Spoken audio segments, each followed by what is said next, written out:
The pre-dawn chill of Oakhaven held a specific quality, a damp stillness that seemed to amplify every sound. For Elias Thorne, this was the familiar overture to his Workday Symphony, played out under a sky slowly bleeding from inky black to bruised purple. The rhythmic groan and hydraulic hiss of municipal sanitation truck number 7 were more constant companions than any person in his life. He navigated its bulk through the sleeping suburban streets, the yellow caution lights painting fleeting, strobing patterns on dew-kissed lawns and tightly shut garage doors.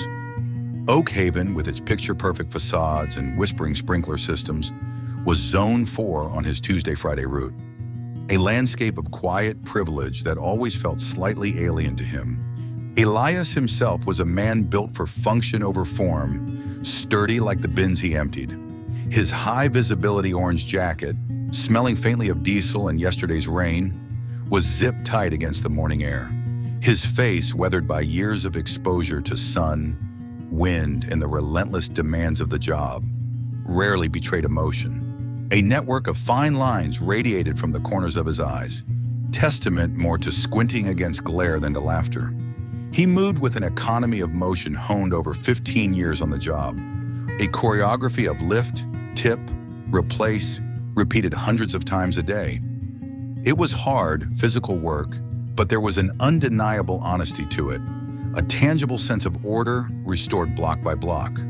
The routine itself was a shield, a predictable structure in a world that often felt chaotic and overwhelming. His solitude in the truck's cab was usually a welcome state. It was a space where the low thrum of the engine and the crackle of the dispatch radio were the only intrusions on his thoughts. But Oakhaven, specifically Elm Street, held a recurring dissonance in his otherwise predictable rhythm. The Pendleton residence, not the house itself, a pleasant 2-story colonial with cheerful blue shutters, nor its owner, Arthur Pendleton, a man Elias recognized by sight and occasionally exchanged brief polite nods with. The dissonance emanated from a 4-legged, golden-furred source of pure, unadulterated anxiety: Luna. Arthur Pendleton, whom Elias knew vaguely worked with computers from the sheer volume of discarded tech packaging in his recycling bin, had brought Luna home about 6 months ago. Elias had clocked her arrival immediately. A new dog on the route, especially one seemingly prone to excitability, always registered on his internal radar. Luna wasn't just excitable, she was a tightly wound spring of fear, a rescue whose past clung to her like burrs on her otherwise beautiful coat. Arthur, in one of their few brief curbside exchanges while wrestling a particularly stubborn branch into the organics bin, had mentioned she came from a bad situation, his voice soft but clouded with a protective sadness. Elias hadn't pried. He had his own shadows he preferred not to illuminate. From her first week, Luna's reaction to truck number 7 was volcanic. The moment the air brakes hissed and the engine's rumble deepened as Elias downshifted onto Elm Street, she would erupt. A frantic scrabbling sound from the backyard, the click of claws on the patio, and then she'd appear. A golden streak of panic, launching herself toward the front property line, but always stopping just short, held back by some invisible boundary of terror or training. Her barking wasn't the territorial challenge of a confident guard dog. It was a desperate, high-pitched frenzy, the sound raw with fear. Her body would be rigid, tail tucked low, teeth bared in a grimace that looked more like agony than aggression. For Elias, this twice-weekly sonic assault was more than just an occupational hazard. It was a direct trigger. Deep within him, beneath the layers of routine and practiced detachment, lived a persistent, gnawing fear of dogs. It wasn't rational, he knew that. He was a grown man, strong, capable, but phobias rarely heed logic. His stemmed from a single searing moment in childhood. He'd been 7, playing tag in a neighbor's yard, oblivious. Skipper, a wiry Jack Russell Terrier usually content to nap in sunbeams, had been startled by Elias's sudden shrieking dash past his favorite snoozing spot under the hydrangeas. A blur of white and brown fur, a yelp of surprise turning into a snarl, and then sharp, unbelievable pain as teeth sank into the fleshy part of his hand. He remembered the screams, his own, the dog's, the neighbor's horrified gasp. He remembered the blood, bright red against his grubby play clothes, the frantic car ride to the emergency room, the sting of antiseptic, the careful stitches. The physical wound healed quickly, leaving only a faint, silvery scar he could trace with his fingertip. But the other wound, the invisible one, festered. It bred a deep mistrust, an automatic flinch response, a constant humming anxiety around any canine, large or small. The unpredictability, the potential for sudden aggression hidden beneath a furry exterior. That's what terrified him. He saw it in Luna's frantic eyes, heard it in her desperate barks. So his approach to the Pendleton bins became a finely tuned exercise in avoidance.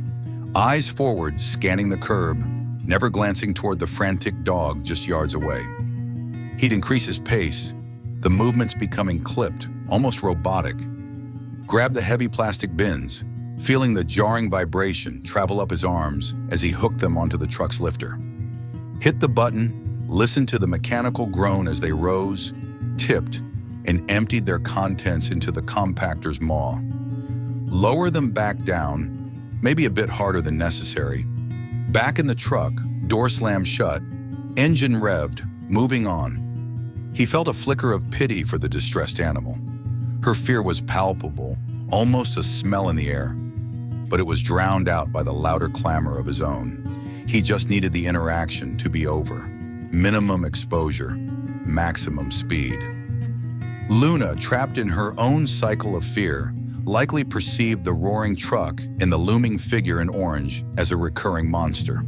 The loud noises, the abrupt movements, the sheer size of the vehicle, it probably echoed whatever past traumas had shaped her anxieties. Her frantic barking was less a warning to him and more a desperate attempt to keep the terrifying thing at bay. A plea shouted into the indifferent morning air. "Go away, please. Just go away." This tense standoff continued, week after week, month after month. The leaves turned, fell, and were eventually buried under snow, only to reappear with the spring thaw. Elias's route remained the same, the truck's engine a familiar refrain. Luna's barks became a predictable, albeit unwelcome, part of the Elm Street soundscape.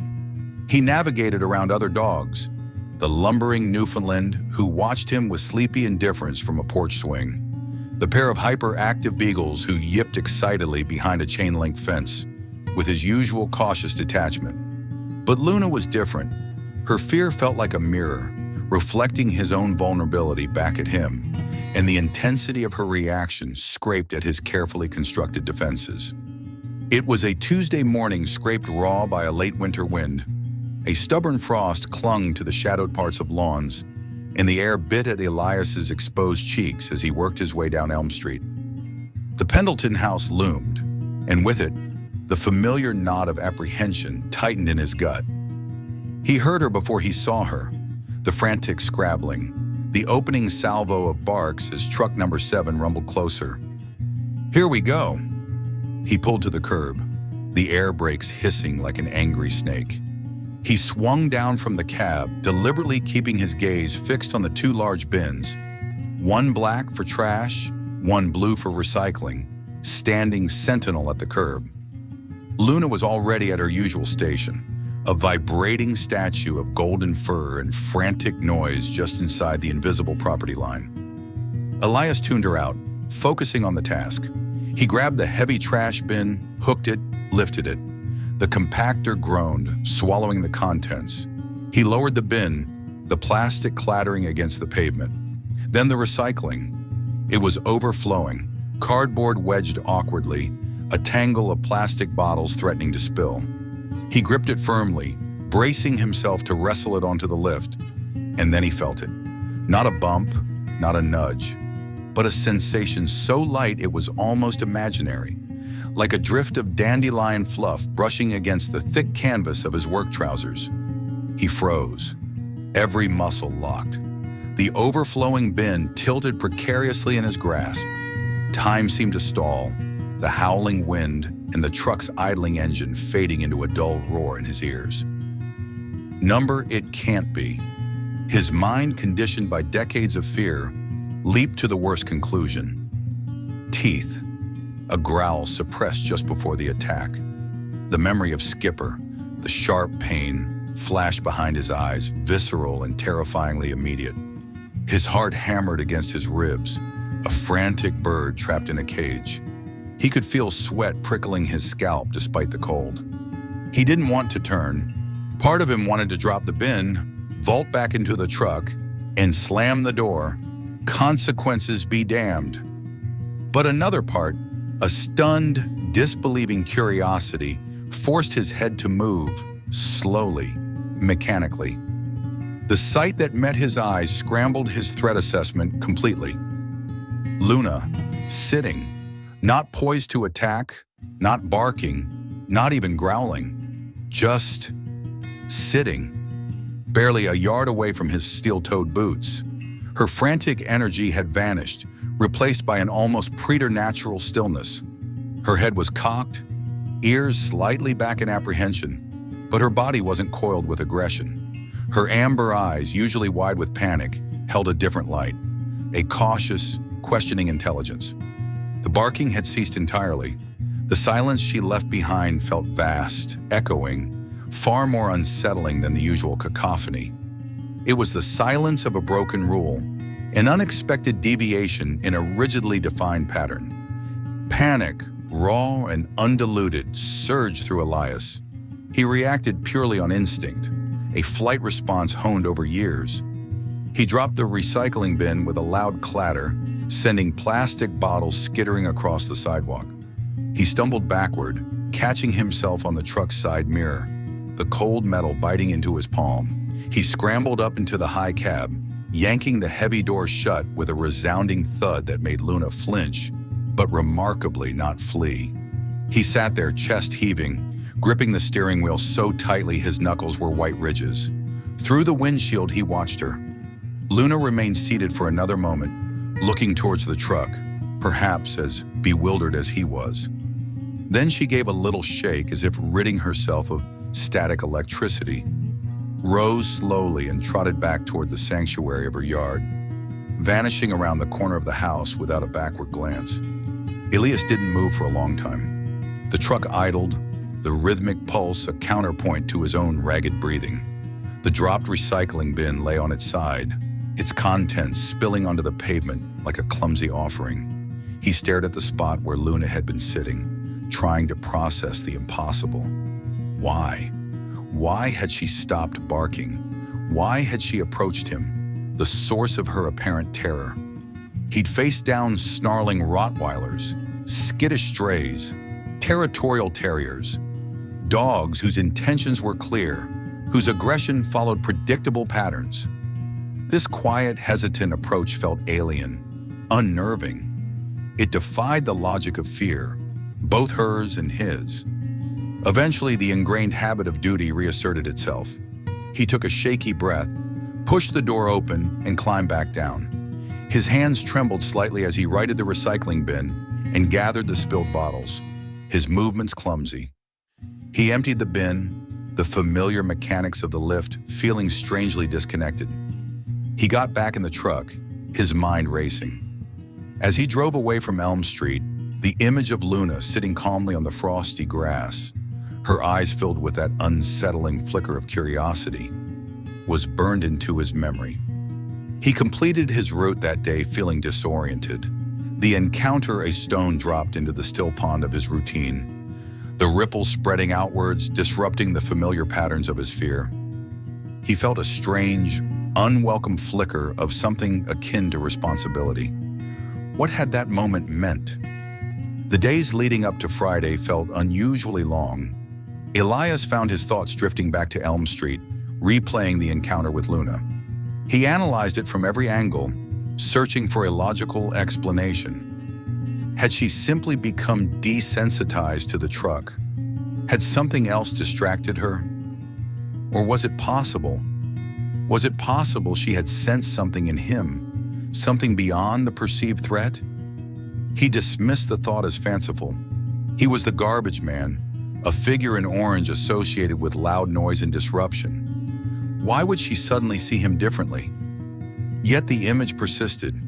Friday morning arrived, gray and overcast, threatening rain. As Elias turned onto Elm Street, his usual apprehension was overlaid with a new layer of anxious curiosity.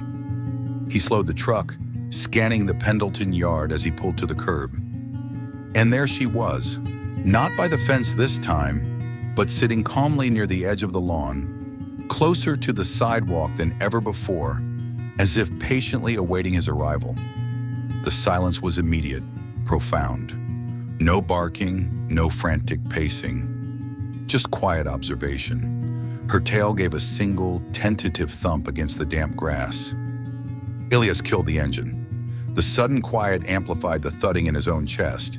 He sat for a moment, hand hovering over the door handle.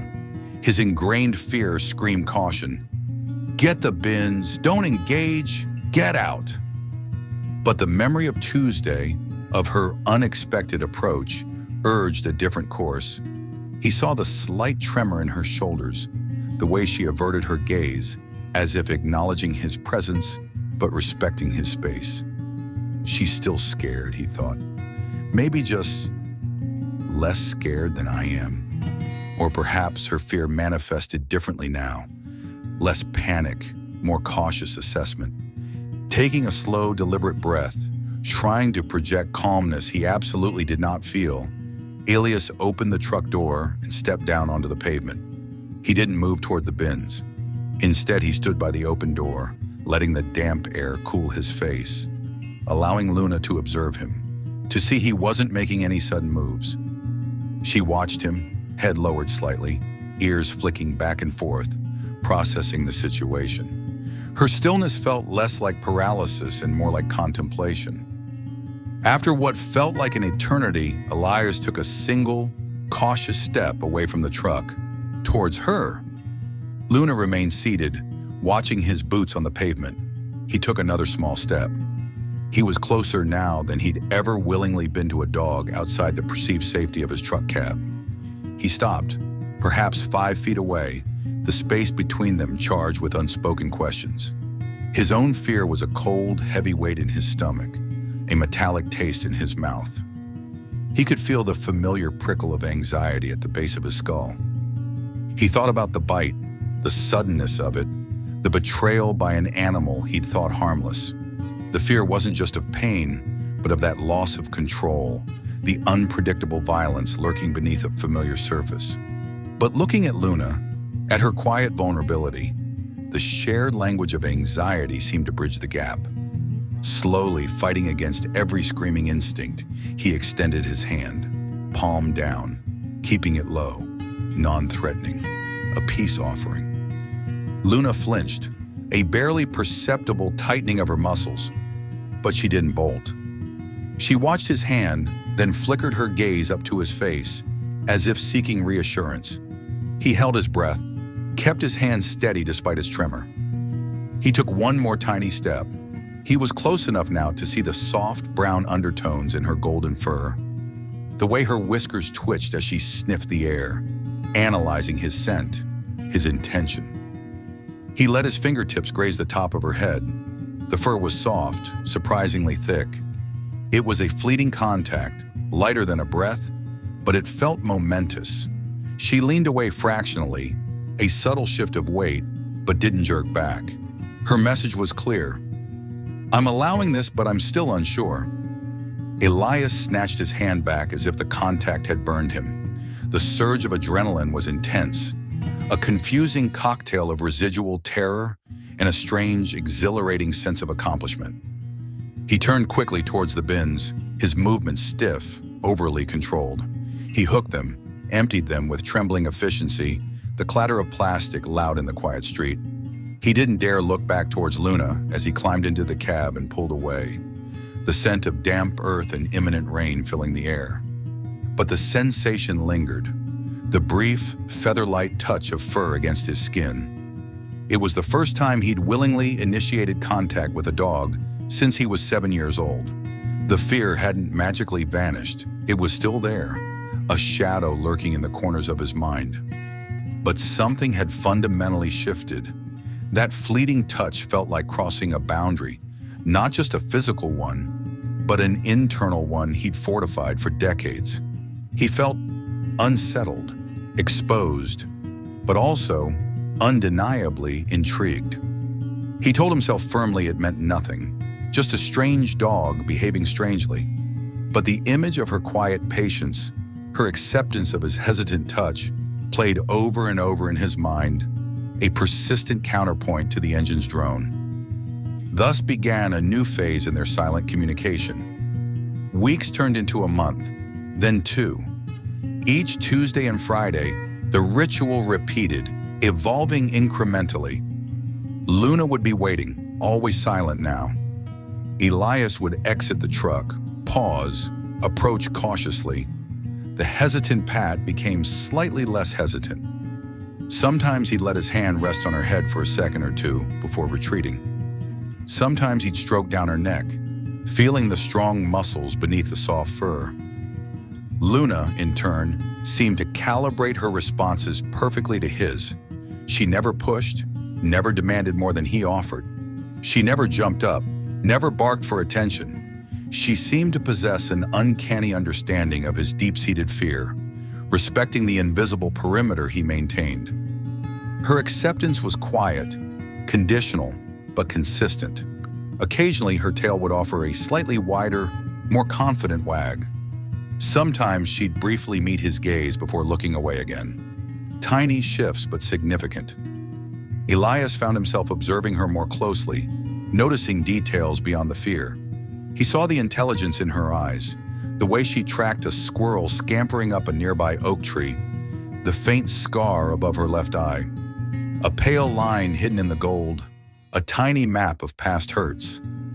He started speaking to her, not just murmurs, but quiet sentences. "Weather's turning, girl. You waiting for Arthur?" "Easy does it. Almost done here."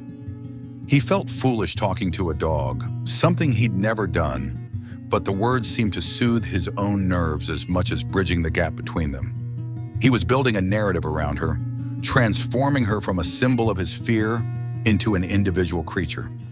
He learned the subtle nuances of her body language. A slight lowering of the head meant uncertainty. A soft flick of the ears meant she was processing a sound. A relaxed posture, leaning slightly towards him, meant she was comfortable with his proximity that day. He began to appreciate her quiet strength, her resilience. Whatever horrors lay in her past, she hadn't entirely lost her capacity for trust, offering it tentatively to perhaps the most unlikely recipient, a man radiating fear. He marveled at her patience, her ability to meet him where he was, never demanding he overcome his fear faster than he was able. It was a form of grace he hadn't expected, and it chipped away at the edges of his phobia, slowly, almost imperceptibly. He wouldn't have called it friendship, not yet. It was something more fragile, more tentative, a truce, an understanding negotiated in silence and brief touches. But he found himself looking forward to Tuesdays and Fridays with an anticipation that felt both unsettling and strangely hopeful. He started to feel a burgeoning protectiveness towards this gentle dog, who met his fear with such quiet dignity. The exception was becoming the rule. The transition from the chill of late winter to the tentative warmth of early spring brought a change not just to Oak Haven's landscape, but also to the dynamic on Elm Street. Daffodils pushed through the soil, adding splashes of improbable yellow to the dormant lawns. The air softened, carrying the scent of damp earth and awakening life.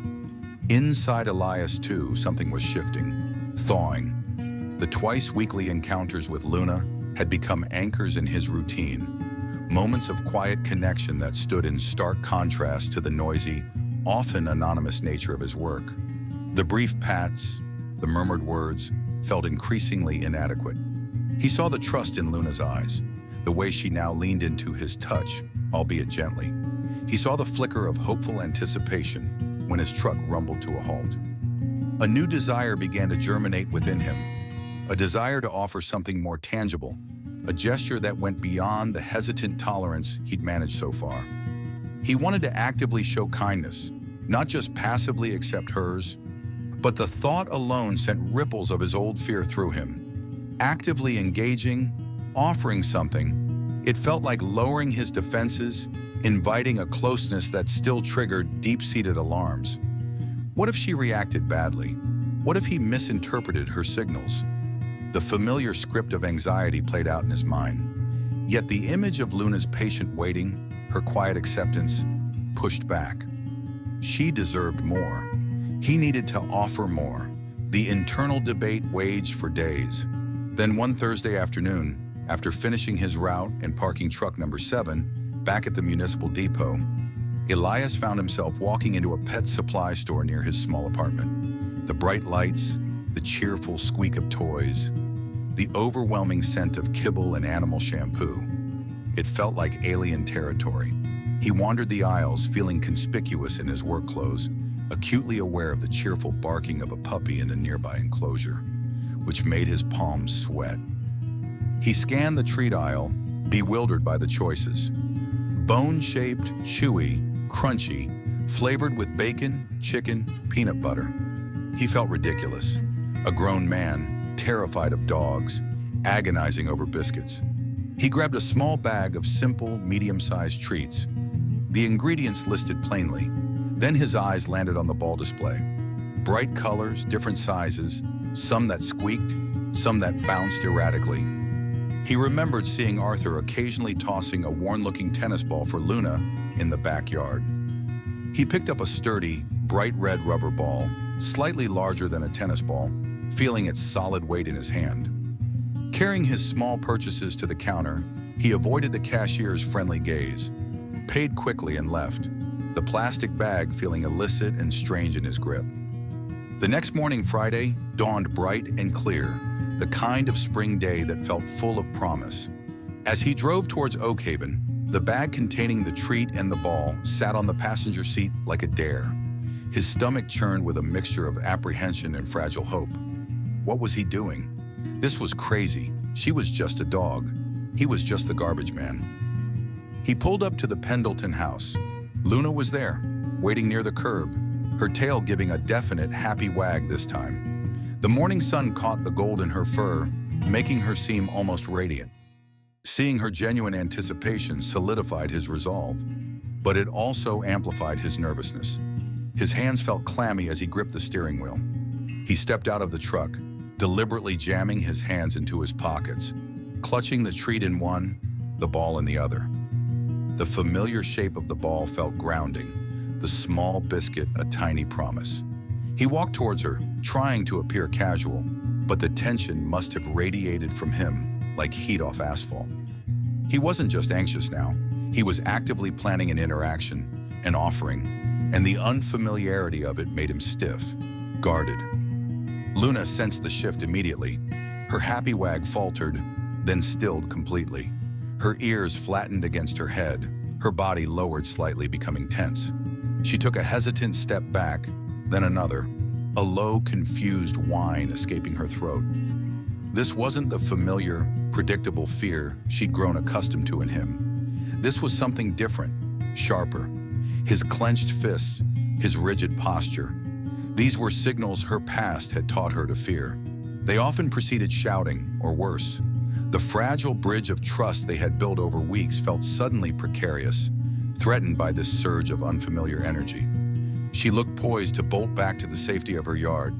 Seeing her reaction, the fear returning to her eyes, mirroring his own internal state, was like a splash of cold water. No, this is all wrong. He stopped abruptly, his own anxiety spiking. He'd meant to offer kindness, connection, but his own fear was distorting the message, turning it into something intimidating. He felt a surge of frustration at himself, at the phobia that seemed determined to sabotage even his best intentions.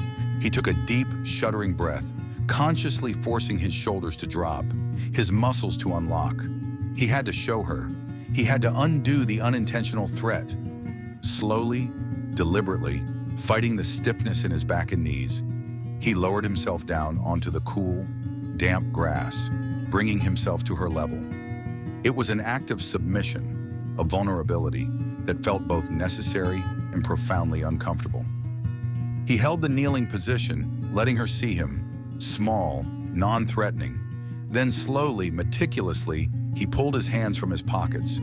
He kept his fists clenched for a moment longer, then concentrating intensely, he forced his fingers to uncurl, one by one, like opening rusted hinges. He turned his hands palm up, laying them gently on the grass before him, an open offering. In his left palm rested the simple bone-shaped biscuit. In his right, the bright red new ball. He didn't move. He didn't speak. He just knelt there, hands open, offering his peace treaty, his apology for frightening her, his hope for connection. He watched her face, trying to read the complex emotions flickering in her amber eyes. Luna stood frozen for a long moment, uncertainty warring with curiosity. Her nose twitched, catching the unfamiliar, enticing scent of the treat. She looked from the objects in his hands to his face, searching his eyes. What she saw there, apparently, was not threat, but a quiet, pleading vulnerability, a sincerity that transcended his lingering fear. The tension visibly drained from her body.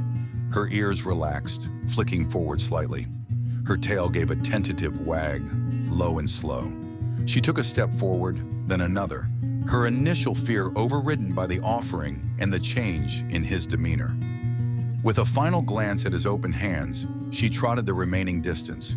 She sniffed the biscuit delicately, then took it from his palm with incredibly soft lips, her teeth barely grazing his skin. As she crunched the treat with quiet satisfaction, her tail began to wag with genuine, unrestrained enthusiasm. She nudged the red ball with her nose, then looked back up at him, expectation bright in her eyes. A wave of pure, unadulterated relief washed over Elias, so potent it left him feeling lightheaded. A sound escaped him, rough and unfamiliar. A low chuckle, the first genuine amusement he'd felt in her presence. As Luna finished the biscuit, her tail sweeping back and forth, dusting the grass, he reached out. Not with the hesitant, fleeting touch of previous weeks, but with a confident, purposeful hand. He gave her a deep, thorough scratch behind the ears, finding the exact spot that made her lean into him, her eyes half closing in pleasure, her whole body seeming to sigh with contentment. He felt the solid warmth of her, the beat of her happy tail against his leg, and for the first time the contact wasn't overshadowed by fear. It was simply good, grounding, real. The old tyrant, fear, hadn't been slain, but it had retreated significantly, allowing this fragile flower of connection to finally bloom in the space it vacated. He rubbed her neck, scratched under her chin, laughing softly as she tilted her head back in bliss. That Friday morning marked a turning point, a transition from hesitant truce to the beginnings of a genuine, albeit unconventional friendship. The offering of the treat and ball wasn't just about the objects themselves. It was about Elias actively choosing connection over fear, vulnerability over avoidance. And Luna, with her remarkable capacity for forgiveness and trust, had accepted his offering wholeheartedly. From that day forward, the nature of Elias's visits to Elm Street transformed. The few minutes he carved out of his tight schedule became sacrosanct, the undisputed highlight of his Tuesdays and Fridays. He no longer just offered a perfunctory pat before rushing back to the truck. He'd deliberately park, switch off the engine, and spend real time with Luna. Sometimes he'd kneel, sometimes he'd sit right down on the grass, ignoring the dampness or the occasional curious glance from a passing car or early morning jogger. He learned the topography of her affection, the exact spot behind the left ear that elicited a groan of pleasure, the sensitive area on her belly that made her back leg twitch uncontrollably when scratched, the way she'd rest her heavy golden head on his knee, sighing contentedly when he simply sat quietly with her. He discovered her playful spirit, tossing the red ball across the lawn, delighting in her enthusiastic bounds as she retrieved it, her tail a blur of motion, dropping it slobbery and expectant at his feet, or nudging his hand insistently for another throw. He became a regular at the pet supply store, no longer feeling awkward, but purposeful. He learned Luna favored chicken-flavored treats over bacon, and that she had a particular fondness for sturdy rope toys designed for enthusiastic tugging, a game Arthur later joined in, resulting in comical three-way struggles on the lawn. Seeing Luna's unrestrained joy, the full-body wiggles, the happy yips, the proud trot as she carried a new treat around the yard, chipped away further at Elias's remaining fear. It was hard to maintain terror in the face of such pure, uncomplicated affection. His smiles, once rare occurrences, became frequent visitors to his face, especially on Elm Street. The lines around his eyes seemed less like marks of worry and more like channels for nascent joy. He still felt flickers of the old panic, especially if Luna made a sudden movement or if another dog barked unexpectedly nearby. But the fear no longer paralyzed him. He could acknowledge it, breathe through it, and let it pass, returning his focus to the warm, trusting creature beside him. Luna, it seemed, was not just healing from her own past. She was inadvertently guiding him through the labyrinth of his own long-held phobia. Unbeknownst to Elias, these evolving interactions were not entirely private. Inside the blue colonial house, Arthur Pendleton had become an increasingly intrigued observer. The sudden, blessed silence that had replaced Luna's twice-weekly barking hysterics had been the first anomaly. Initially, relief had warred with suspicion. Had the garbage man done something to frighten her into silence? Arthur, fiercely protective of his rescued companion, couldn't shake a sliver of unease. Luna's past had made her resilient, but also vulnerable. He needed to be sure she was okay. He remembered the security camera he'd installed months ago, aimed primarily at the driveway and front porch. He rarely checked the footage, but now, driven by a mix of concern and curiosity, he pulled up the feed on his laptop. He scrolled back through the recordings from previous Tuesdays and Fridays, expecting, he wasn't sure what. Perhaps evidence of subtle intimidation, or maybe just Luna cowering away from the truck. What he saw instead stopped him cold. He leaned closer to the screen, adjusting the timeline, watching the story unfold frame by frame. He saw the initial weeks of Elias's swift, avoidant bin emptying, Luna's frantic barking, then the shift. Luna waiting silently, Elias's hesitant approach, the fleeting pats. He watched, fascinated, as the interactions grew longer, bolder. He saw Elias kneeling, then sitting.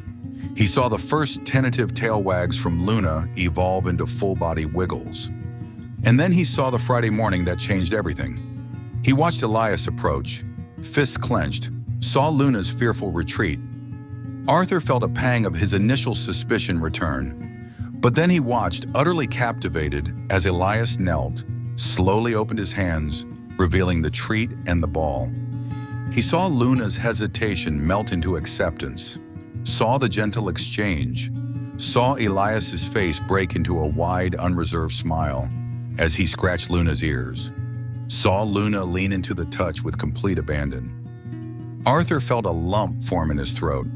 He scrolled through more footage from subsequent weeks, witnessing the deepening bond. Shared moments of play with the red ball, quiet companionship, belly rubs freely given and gratefully received. He saw the garbage man, a figure so often rendered invisible by the nature of his work, a man Arthur himself had barely registered beyond a polite nod, interacting with his traumatized dog with such extraordinary patience, gentleness, and quiet courage. He saw Elias battling his own visible discomfort, pushing past his fear to offer kindness. And he saw Luna, his beloved rescue, blossoming under that kindness, her trust expanding, her joy overflowing. It was profoundly moving. In a world saturated with noise, negativity, and performative connection, this silent, unheralded friendship felt authentic, pure. It was a testament to the quiet heroism of everyday people, the resilience of wounded spirits, both human and canine, and the transformative power of simple, consistent compassion. Arthur felt a deep sense of gratitude towards Elias, a man he didn't even know, for giving Luna such a precious gift, the gift of safe, trusting connection with someone who initially represented her deepest fears. He thought about the footage, about the quiet beauty of what he'd witnessed. It felt too special, too important to keep to himself.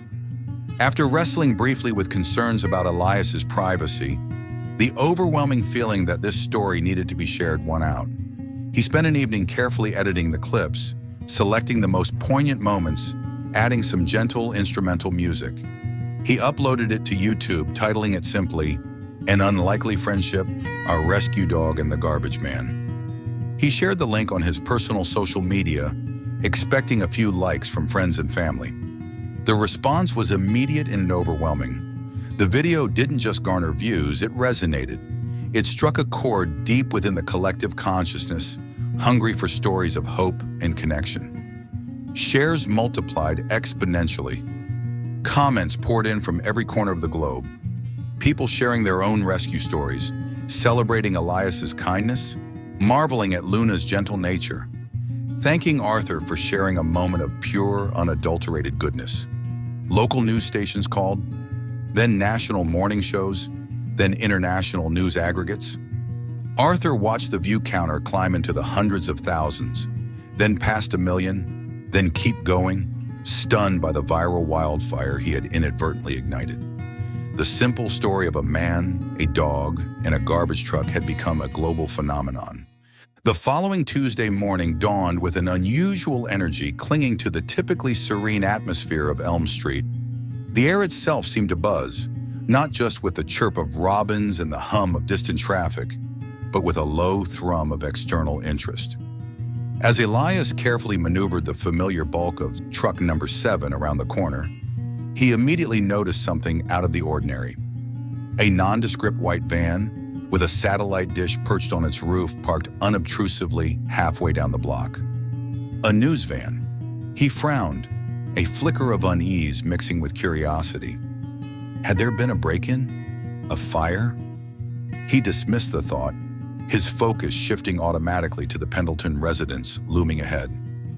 Luna was already there, a vibrating beacon of golden fur at the edge of the lawn, her tail whipping back and forth with an intensity that suggested near combustion. But today she wasn't alone. Arthur Pendleton stood on his front porch, hands loosely clasped behind his back, watching the truck approach with an expression that mingled warmth with a distinct trace of sheepish nervousness. Elias pulled the truck to the curb, the sharp hiss of the air brakes slicing through the quiet morning air. As he swung down from the high cab, his boots hitting the pavement with a familiar thud, Arthur walked briskly down the flagstone path to meet him, hand outstretched in greeting. Luna, momentarily torn between her two favorite humans, executed a series of frantic, joyful circles around their feet, punctuating her dance with happy nudges against Elias's sturdy work trousers, her entire body radiating ecstatic welcome. "Elias, right," Arthur said, his voice friendly and clear, though his eyes darted momentarily toward the news van down the street before meeting Elias's gaze directly. Elias, surprised by the formal address and the offered handshake, their previous interactions having been limited to nods or brief curbside exchanges, quickly wiped his gloved hand on the leg of his uniform before accepting Arthur's grasp. Yeah, that's me." "Morning, Mr. Pendleton." He automatically bent down to give Luna a customary, vigorous scratch behind the ears, trying to project a nonchalance he didn't feel, acutely aware of the unexpected formality and the looming, unexplained presence of the news van. "Please, call me Arthur," Arthur insisted, his smile widening slightly, though the nervousness lingered in his eyes. "Listen, Elias. First off, I wanted to formally thank you." He gestured towards Luna, who was now leaning heavily against Elias's legs, soaking up the physical affection with blissful abandon. "And second, I think I owe you an apology if I've inadvertently caused you any unwanted attention."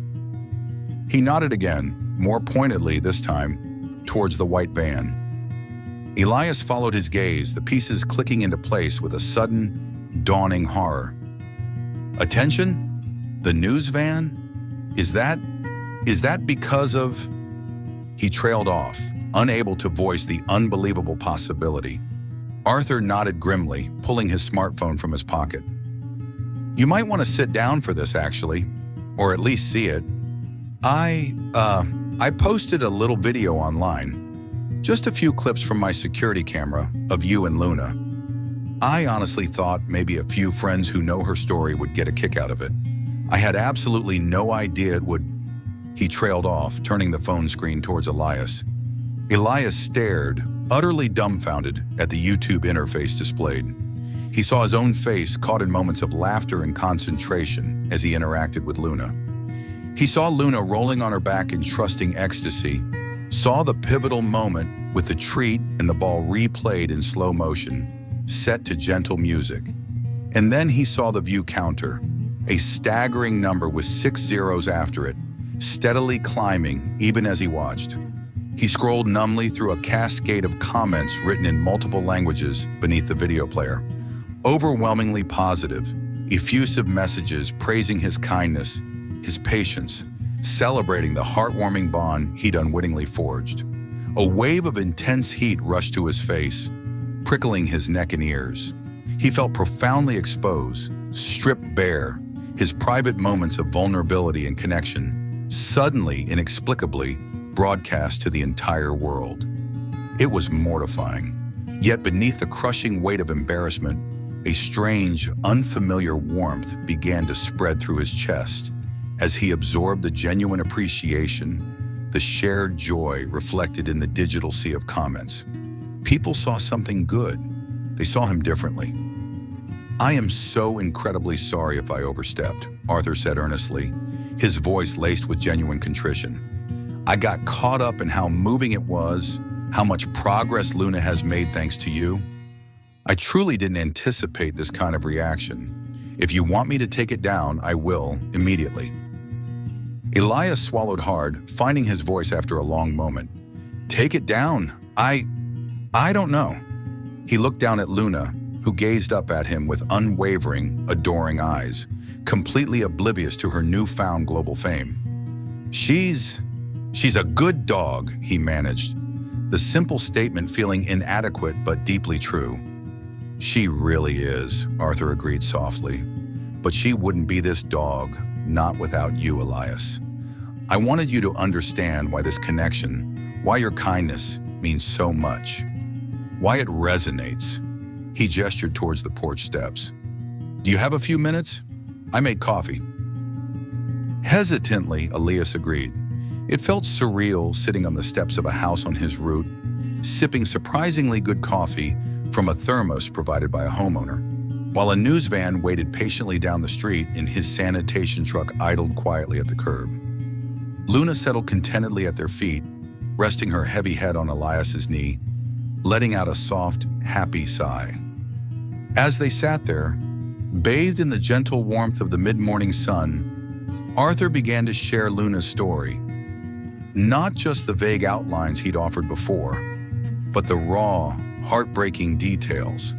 He spoke of the desperate call he'd received from a small, underfunded rural shelter hours away, alerted by a network of golden retriever rescue volunteers. He described the state Luna was found in, abandoned on a deserted property, tied to a tree with frayed rope, emaciated, riddled with parasites, skin raw from untreated infections, and psychologically shattered. He recounted the long, silent drive to bring her home, the skeletal creature huddled in the back of the transport crate, trembling uncontrollably at every bump in the road, refusing eye contact, emitting low, terrified whimpers. He detailed the painstaking months that followed, the numerous vet visits, the slow process of nursing her back to physical health, the even slower, more challenging process of rebuilding her shattered trust. He described her crippling fear of loud noises, sudden movements, confined spaces, and especially men, particularly those wearing hats or carrying large objects.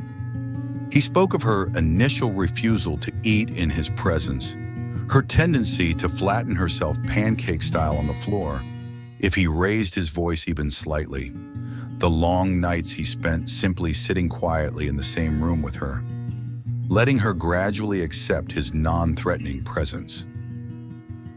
For the first month, she wouldn't take a treat from my hand, wouldn't even make eye contact, Arthur admitted, his voice thick with remembered frustration and sorrow. She'd flinch violently if I reached for her leash too quickly. I honestly wondered if she was too broken, if the damage was irreparable.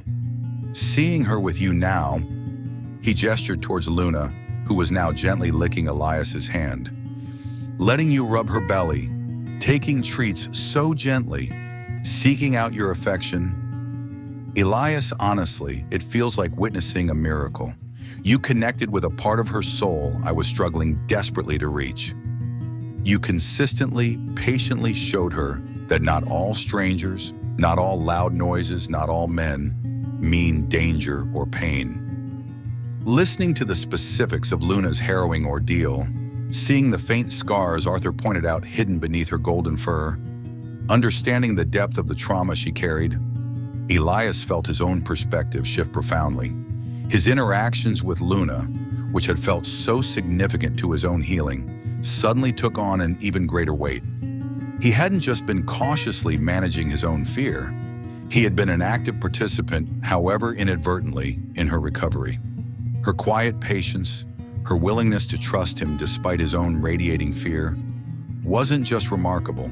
It was an act of profound courage, a testament to her incredible resilience. A deep wave of protective empathy washed over him, fierce and unexpected, mingling with a profound sense of awe for this dog who had endured so much cruelty, yet retained such a capacity for gentle connection. Emboldened by Arthur's vulnerability and feeling a sudden, pressing need to bridge the remaining gap between them, to offer his own piece of the puzzle, Elias found himself sharing the full, unvarnished story of his own defining trauma, articulating details he rarely, if ever, allowed himself to revisit. He described the idyllic, sun-drenched summer afternoon of his 7th year, the chaotic joy of the neighborhood game of tag, the familiar setting of Mrs. Henderson's sprawling, flower-filled backyard.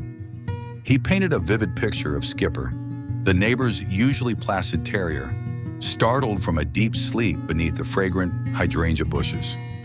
He described the sudden blur of motion, the yelp of surprise twisting into an aggressive snarl, the shocking, searing pain as teeth clamped down hard on his small hand, the terrifying spurt of bright red blood that had seemed, in his child's mind, catastrophic. He spoke of the ensuing chaos, his own thin, panicked screams, the dog's frantic yelps, Mrs. Henderson's horrified face, his mother's frantic drive to the emergency room, the sterile, intimidating smell of antiseptic, the sharp, repeated sting of the needle delivering the tetanus shot and local anesthetic, the painstaking, agonizing process of the doctor cleaning the deep puncture wounds. But he didn't stop there. He pushed past the physical event, explaining the insidious, long-term psychological fallout, how the incident had metastasized into a generalized, crippling anxiety around all dogs, regardless of size or temperament, how it had curtailed his childhood, making visits to friends' houses fraught with tension, limiting his participation in activities like camping or playing in certain parks, how it had subtly steered his life choices, contributing to a pervasive sense of isolation, a feeling of being fundamentally different, damaged. He confessed the constant, wearying challenge of his job, the daily confrontations with barking dogs, the racing heart and sweaty palms, the strategies of avoidance, the quiet shame he felt at his own involuntary, often disproportionate, reactions. For 30 years, I just accepted it, Elias confessed, his voice low, roughened by emotion. He stared down at his own hands, unconsciously tracing the faint, silvery scar on his right knuckle. Just a broken part of me I had to live with, work around. Seeing Luna, especially at first, her fear was so raw, so palpable, it just amplified mine, made it unbearable. But then she stopped barking. She just sat there, watching me. It was like she was holding up a mirror. I saw my own fear reflected in her eyes, clear as day. And maybe, I don't know, maybe she saw hers in me, and her patience. He shook his head, marveling. No dog, no person really has ever been that patient with my fear before. She just let me be afraid and waited. Arthur listened intently, his expression radiating quiet compassion and profound understanding. He didn't interrupt, didn't offer facile platitudes or dismissive reassurances. He simply held the space, validating Elias's long-held pain and fear, acknowledging the quiet courage it took not only to face that fear daily in his line of work, but also ultimately to allow himself to become vulnerable enough to connect with the very type of creature that embodied his deepest trauma. After a moment of shared silence, punctuated only by Luna's soft breathing, Arthur spoke, his voice gentle. "You know, Elias," he said softly, looking from the man to the dog resting peacefully between them. "Rescue isn't always a one-way street. Luna desperately needed someone to show her consistent gentleness, unwavering patience, proof that humans could be trusted again. And maybe, just maybe, you needed someone like Luna to show you that connection is still possible, even after being deeply hurt. That trust, even when shattered, can sometimes be rebuilt, piece by fragile piece." In that moment of shared vulnerability, sitting companionably on the porch steps of the blue colonial house on Elm Street, the artificial barriers between them, homeowner and service worker, tech engineer and sanitation professional, completely dissolved. A genuine friendship sparked, forged in the crucible of shared empathy, mutual respect, and a deep, abiding affection for the remarkable golden catalyst sleeping peacefully at their feet. They were simply two souls who, through the unexpected intervention of a traumatized rescue dog, had found a path towards healing their respective wounds and discovering profound common ground. The presence of the news van down the street suddenly felt less like an intrusion and more like a distant, irrelevant echo. The real story, the meaningful transformation, had already quietly unfolded right here, in the shared space of understanding between a man, his dog, and the garbage man who learned to face his fear. The intense glare of the viral spotlight eventually dimmed, as it inevitably does. The news vans departed Elm Street for the next fleeting human interest story. The flood of emails and media requests slowed to a trickle, and the staggering view count on YouTube eventually plateaued. But the profound changes ignited by the unlikely friendship between Elias, Arthur, and Luna remained, settling into the quiet rhythm of their lives like sunlight absorbed deep into the earth, fostering continued growth long after the initial blaze had subsided. The friendship between the two men solidified, moving beyond the confines of Tuesday and Friday morning curbside chats. Elias found himself occasionally invited in for a proper cup of coffee, sitting awkwardly but gratefully at Arthur's kitchen table, while Luna luxuriated on the cool tile floor nearby. They discovered more shared interests, a surprising mutual appreciation for gritty crime novels, a shared frustration with the city's perpetually inadequate road maintenance, a quiet understanding of the solace found in simple routines and solitary pursuits. Elias learned about Arthur's volunteer work coding websites for animal rescues. Arthur learned about Elias's hidden talent for fixing intricate small appliances, a skill honed during lonely evenings in his apartment. Their conversations often circled back to Luna, their shared point of connection. Arthur would share small victories, Luna navigating a crowded park without panic, Luna sleeping soundly through a thunderstorm that would have once sent her into trembling hysterics. Elias would recount his own subtle shifts, feeling less immediate dread when approaching a yard with a barking dog, even managing a brief, non-terrified interaction with a friendly Labrador puppy belonging to a new resident on his road. They became quiet cheerleaders for each other's progress, offering encouragement and understanding born of their shared experience. The ripples of the video continued in subtle, often unseen ways. Arthur forwarded Elias occasional emails from strangers who had been inspired by the story.